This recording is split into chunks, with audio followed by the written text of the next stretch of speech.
সম্মানিত সুধী দর্শক মণ্ডলী, আসসালামু আলাইকুম ওয়া রাহমাতুল্লাহি ওয়া বারাকাতুহু।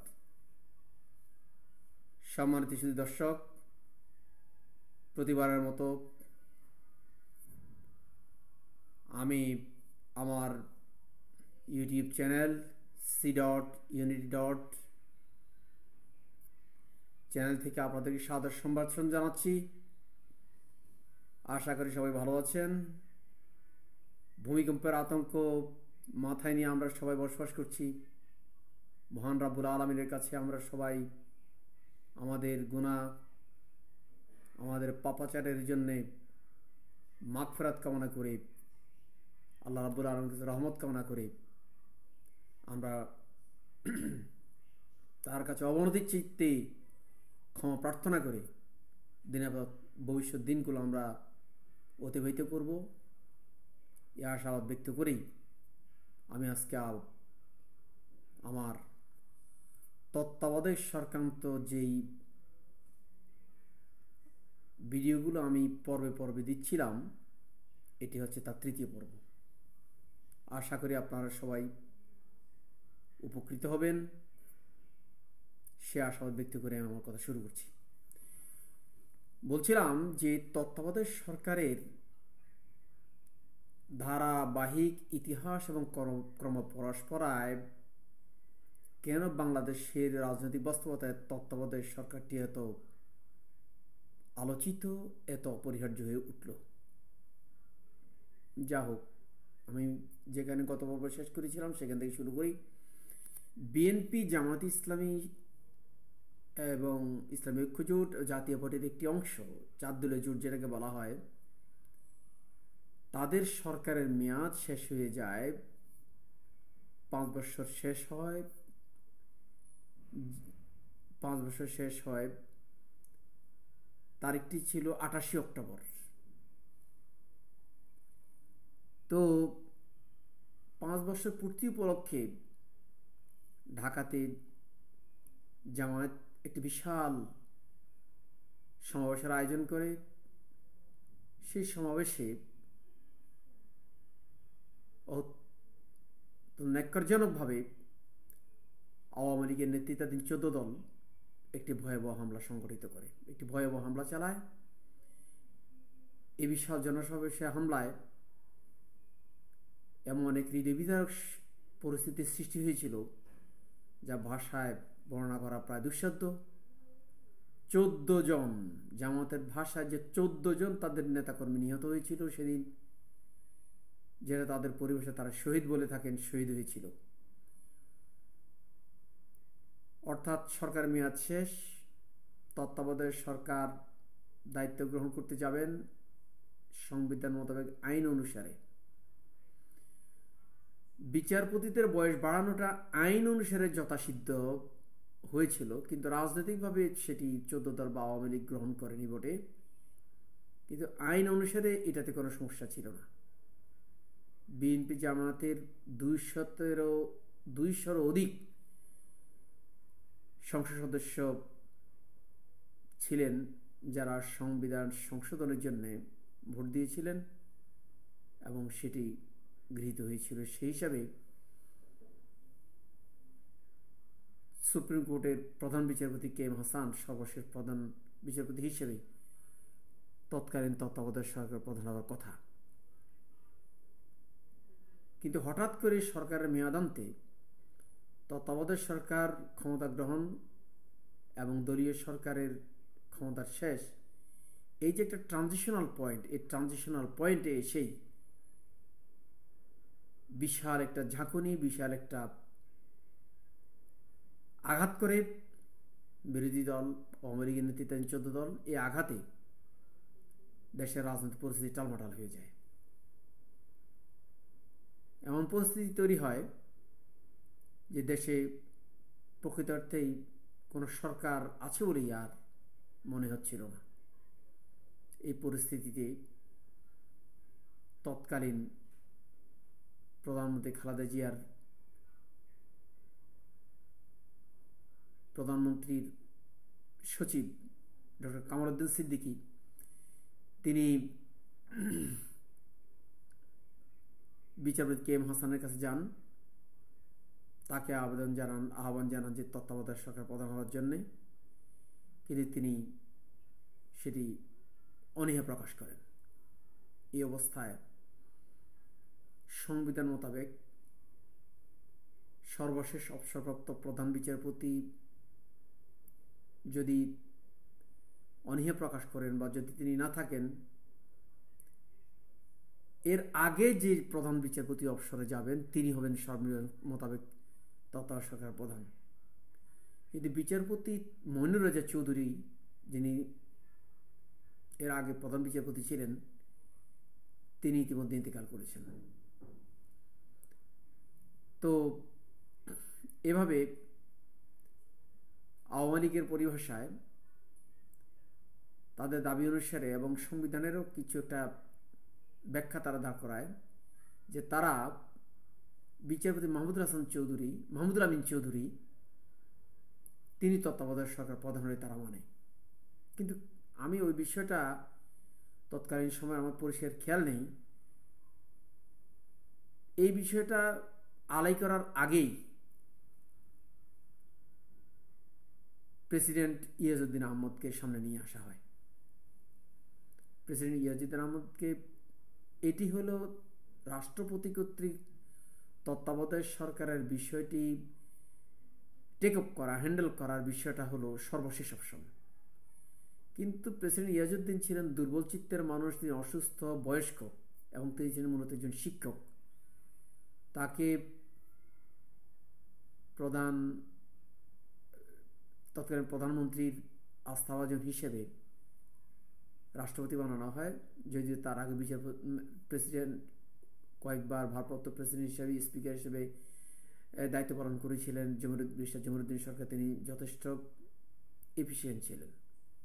যাও, আমি সেদিকে যাচ্ছি না। সেটা কথা হচ্ছে, এইভাবে প্রেসিডেন্ট যখন সরাসরি দায়িত্বটি গ্রহণ করে ফেললেন, তখন পরবর্তীতে আর কোনো অপশন রইল না।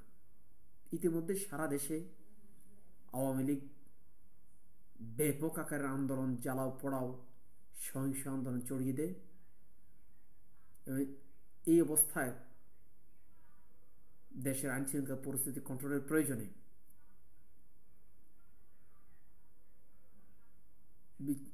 জরুরি অবস্থা জারি করা হয়।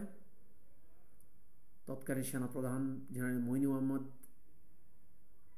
দেশের পরিস্থিতি নিয়ন্ত্রণ করার বদলে তিনি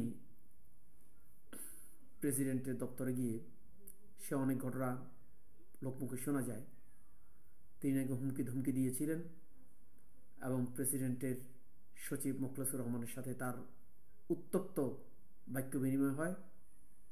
এ অবস্থায় তিনি সেই প্রেসিডেন্টের থেকে জরুরি অবস্থার সই করে নিয়ে নেন এবং দেশব্যাপী জরুরি অবস্থা জারি করা হয়। এবং প্রধান উপদেষ্টার দায়িত্বটি বাংলাদেশ ব্যাংকের সদ্য অবসরপ্রাপ্ত গভর্নর, যাকে জাতীয় জোট সরকারের সময় অর্থমন্ত্রী সাইফুর রহমান আমেরিকা থেকে এনে বাংলাদেশ ব্যাংকের গভর্নর বানিয়েছিলেন ফখরুদ্দিন আহমদ, তাকে চিফ অ্যাডভাইজার নিয়োগ করা হয়। যাকে এই অবস্থায় চিফ অ্যাডভাইজার, তিনি সাধারণত 90 দিনের ভিতরে দেশের নির্বাচন অনুষ্ঠানের কথা থাকলেও এই সরকারের 2 বছরের বেশি থাকে। 2 বছরের অধিক সময় পর্যন্ত এই সরকার থাকা অবস্থায় প্রধানত বিএনপি এবং আওয়ামী লীগ সহ বিরোধী দলের উপর প্রচণ্ড দমনপীড়ন চালানো হয়। সবচেয়ে বেশি বিএনপির উপরে দমনপীড়ন চালানো হয়। এরপর একটি নির্বাচন ফখরুদ্দিন সরকার দেন। সেই নির্বাচনে এর আগে শেখ হাসিনা বলেন যে ফখরুদ্দিন সরকার তার আন্দোলনের ফসল। এই অবস্থায় নির্বাচন অনুষ্ঠিত হয়েছিল। কী ধরনের নির্বাচন অনুষ্ঠিত হয়েছিল সেটি নিয়ে পরবর্তীতে রাজনৈতিক দলগুলো বড় ধরনের আপত্তি না করলেও রাজনৈতিক দলগুলো তো নির্বাচনে অংশগ্রহণ করেছিল। এই তত্ত্বাবধায়ক সরকারের শেষ ক্ষমতা গ্রহণ করার আগে জাতীয় জোট সরকারের ক্ষমতার মেয়াদ শেষান্তে যে সহিংসতাটি সারা দেশে আওয়ামী লীগের নেতৃত্বে 14 দল করেছিল, অবস্থা দৃষ্টে মনে হচ্ছিল যে তারা এমন একটি সুযোগের অপেক্ষায় ছিলেন। এখানে একটি কথা বলে রাখা ভালো, তত্ত্বাবধায়ক সরকারের ফর্মুলাটি কোনো আওয়ামী লীগ নীতিগত অবস্থান ছিল না। তারা এটি কৌশলগতভাবে জামাতের ফর্মুলাটির সমর্থন দিয়ে ক্ষমতায় যাওয়ার শ্রেণী হিসেবে তারা এটিকে ব্যবহার করেছিলেন। যা হোক, এই অবস্থায় ডক্টর ফখরুদ্দিন আহমদ নির্বাচনের ঘোষণা দিলেন, নির্বাচন হবে। আমি একজন শিক্ষক হিসেবে আমরা তখন নির্বাচনী দায়িত্ব পালনের প্রয়োজনে সরকার আমাদেরকে প্রশিক্ষণের ব্যবস্থা করেন। আমরা প্রশিক্ষণে গেলাম। সেখানে প্রশিক্ষণ চলাকালীন সময়ে আমাদেরকে যে কাগজপত্র দেয়া হয়েছিল, সেখানে আমি দেখতে পেলাম যে কলম সহ যে সমস্ত আইটেমসগুলো আমাদেরকে দিয়েছিল সবগুলোর গায়ে মেড ইন ইন্ডিয়া লেখা, নির্বাচন কমিশন থেকে দেওয়া। অর্থাৎ নির্বাচন কমিশন থেকে কলম দিয়েছে, প্যাড দিয়েছে, বিভিন্ন আইটেম দিয়েছে, কলমের গায়ে লেখা মেড ইন ইন্ডিয়া। অর্থাৎ আমাদের দেশে নির্বাচন হবে, বাংলাদেশ সরকারের নির্বাচন কমিশন, আমাদের নির্বাচন কমিশন যে জিনিসপত্রগুলো ব্যবহার করছে এনেছে এগুলো ইন্ডিয়া থেকে আনা। এখন বুঝতেই পারছেন কী ধরনের নির্বাচনটা হবে। এই অবস্থায় নির্বাচন হলো। নির্বাচনে বিএনপি জামাত একেবারেই ভরাডুবি। আওয়ামী লীগ বিশাল এক ভূমিধস বিজয় অর্জন করে ক্ষমতায় আসীন হয়। ক্ষমতা আসীন হয়ে অন্যরকম স্বরূপ ধারণ করে। ক্ষমতা আসীন হলো 1-1.5 মাসের মাথায়, অর্থাৎ 25শে ফেব্রুয়ারি বাংলাদেশে আরেকটি ভয়াবহ কাণ্ড ঘটে যায়। পিলখানাতে বিডিআর এবং বিডিআরের দায়িত্বে নিয়োজিত আর্মি অফিসারদের মাঝে দরবার হলে একটি ভয়ঙ্কর হত্যাকাণ্ড সংঘটিত হয়। সেখানে 54 জন বড় বড় মিলিটারি অফিসার সহ মোট 70-এর অধিক লোক নিহত হয়। একটি নতুন ব্র্যান্ড নিউ একটি গভর্নমেন্ট ক্ষমতা মাত্র গ্রহণ করলো। এই অবস্থায় এরকম একটা অবস্থা সংঘটিত হলো। প্রধানমন্ত্রী স্বয়ং প্রতিরক্ষা মন্ত্রণালয়ের দায়িত্বে নিয়োজিত, বিডিআর প্রধান নিহত হলেন। এমন পরিস্থিতি হলো যে হৃদয় বিদারক ঘটনা। যা হোক, এরপর পরের ইতিহাস আপনারা সবাই জানেন। শেখ হাসিনার সরকার, তত্ত্বাবধায়ক সরকার ফর্মুলাটি পরিপূর্ণরূপেই সংবিধান থেকে খারিজ করে দেওয়ার উদ্যোগ নেয়। এখানে একটি কথা বলে রাখা ভালো, তত্ত্বাবধায়ক সরকারের মাঝে যদি কোনো ত্রুটি থেকে থাকে, তত্ত্বাবধায়ক সরকারটি 96 সালে যখন আদায় করা হয়েছিল অনেক মানুষের রক্তের বিনিময়ে জাতীয় ঐক্যমত্যের আলোকে, এখন এটির মাঝে যদি কোনো ত্রুটি বিচ্যুতি পরিলক্ষিত হয়েও থাকে,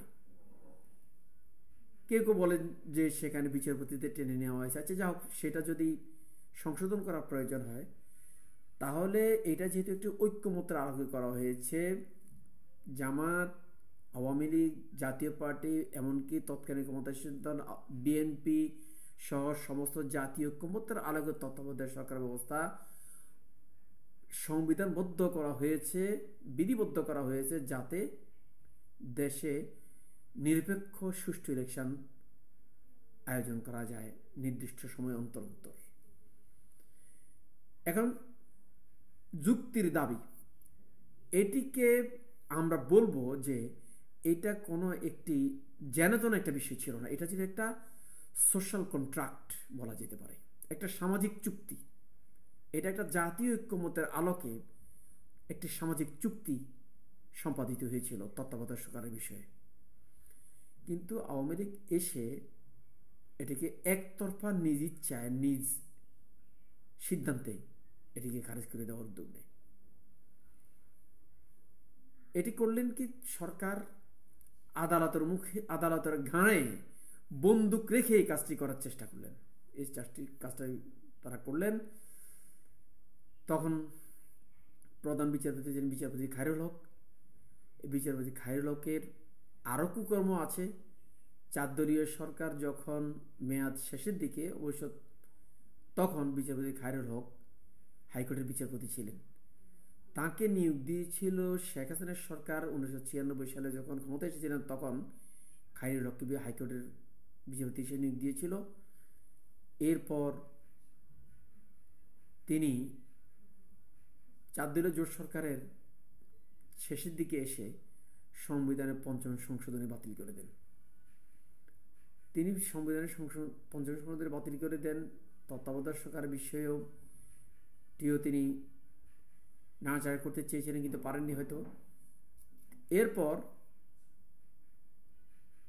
তখনকার সময় আমি একটি কথা বলতে হয়, আইনমন্ত্রী ছিলেন ব্যারিস্টার মওদুদ আহমদ। ব্যারিস্টার মওদুদ আহমদ একটি রাজনৈতিক বোদ্ধামহল বলে থাকেন যে ব্যারিস্টার মওদুদ আহমদের তখনকার যে পদক্ষেপ হাইকোর্টের রায়ের বিষয়ে, এই পদক্ষেপটি ওয়াইজ ছিল না। তিনি বা 4 দলীয় জোট সরকার, তখনও 14 মাস সময় বাকি আছে, তাদের উচিত ছিল 5ম সংশোধনী বাতিল করে হাইকোর্ট যে রায়টি দিয়েছে, অর্থাৎ খায়রুল হক যে রায়টি দিয়েছিলেন, সে রায়টি কমপ্লিট আপিল বিভাগের মধ্যে শুনানি শেষ করে 5ম সংশোধনীটির বহাল রাখা, যেটা প্রেসিডেন্ট জিয়াউর রহমান প্রণয়ন করেছিলেন, সে কাজটা ছিল সঠিক পন্থা। কিন্তু তড়িঘড়ি করে ব্যারিস্টার মওদুদ আহমদ এটাকে স্থগিতাদেশ নিয়ে আসেন। এই স্থগিতাদেশ নিয়ে এসে এই 14 মাস পর্যন্ত স্থগিতের মধ্যে থাকে রেখে দেন। এরপর শেখ হাসিনার সরকার যখন আবার ক্ষমতায় আসলেন, ক্ষমতায় এসে ওই আগের কাজটাই ধাপে ধাপে খায়রুল হককে প্রধান বিচারপতি বানানো হয়। খায়রুল হকের মাধ্যমে আবার ওই 5ম সংশোধনীটা বাতিল করে দেওয়া হয়। তারপর তত্ত্বাবধায়ক সরকার পদ্ধতিটা বাতিল করে দেওয়া হয়। খায়রুল হক তত্ত্বাবধায়ক সরকার বাতিল করার, তিনি সম্পূর্ণ একটি ধান বানতে শিবির গীত নাকি একটা কথা প্রবাদ আছে না, সেই ধরনের কাজ করছেন। তত্ত্বাবধায়ক সরকার বিষয় হচ্ছে রাজনৈতিক, এটা হচ্ছে সংসদের কাজ। Bangladesh British parliamentary system follow করে, সুতরাং এখানে পার্লামেন্ট সার্বভৌম। সারা জাতির একটি জাতীয় ঐক্যমতের বিষয়ে খায়রুল হক সুপ্রিম কোর্টের বিচারপতি হইয়া এটি বাতিল করতে পারেন না, এটা তার কাজ না। কিন্তু তিনি এই কাজটি করলেন। অবশ্য তিনি ফাঁকে দিয়ে একটা কথা জুড়ে দিলেন যে আগামী 2টি টার্ম তত্ত্বাবধায়ক সরকারের মাধ্যমে ইলেকশন হতে পারে। যা হোক, তিনি এই রায়টা দিলেন, দিয়ে একটা পর্যবেক্ষণ দিয়ে ইতিমধ্যে তার মেয়াদ শেষ, কিন্তু পূর্ণাঙ্গ রায় প্রকাশ করলেন না। তিনি অবসরে চলে গেলেন। অবসরে থেকে তিনি বাকি রায় লিখে তারপরে প্রকাশ করলেন, যেটি আইনত বেআইনি। যাও, এখন বর্তমানে খায়রুল হক এই সরকারের সময়ে অ্যারেস্ট করা হয়েছে তাকে, তিনি এখন জেলে আছেন। তিনি যে অপকর্ম করেছেন একজন প্রধান বিচারপতি হইয়াও, তিনি যে অন্যায় করেছেন, তিনি যে বেআইনি কাজ করেছেন, সেজন্য তার বিচারের জন্যে এখন তাকে কাঠগড়াতে দাঁড় করানো হচ্ছে। আমরা দেশবাসীর পক্ষ থেকে তার কঠোর শাস্তির দাবি জানাচ্ছি। তার কারণে সমস্ত দেশে একটা বিরাট সংকটের মধ্যে নিপতিত হয়েছে। তিনি তত্ত্বাবধায়ক সরকার ব্যবস্থাটিকে বাতিল না করলে, বাতিল করার জন্য শেখ হাসিনাকে যদি কোনো সুযোগ করে না দিতেন, তাহলে পরবর্তীতে দেশে রাজনৈতিক সংকট সৃষ্টি হতো না। পরে শেখ হাসিনা এই তত্ত্বাবধায়ক সরকারটি বাতিলের সুযোগ নিয়ে 2014 সালের নির্বাচন, 18 সালের নির্বাচন, তারপরে এই কি বলে যে 2024-এর জানুয়ারি নির্বাচন, এগুলি একতরফাভাবে করার জন্য সুযোগ পেয়ে যায়।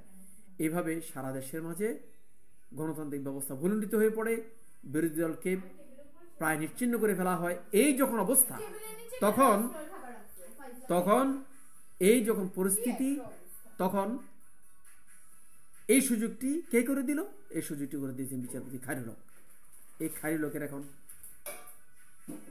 কঠোর শাস্তির দাবি জানিয়ে আমি আমার এই ভিডিও বক্তব্যটি এখানে শেষ করছি। আসসালামু আলাইকুম ওয়া রাহমাতুল্লাহি ওয়া বারাকাতুহু।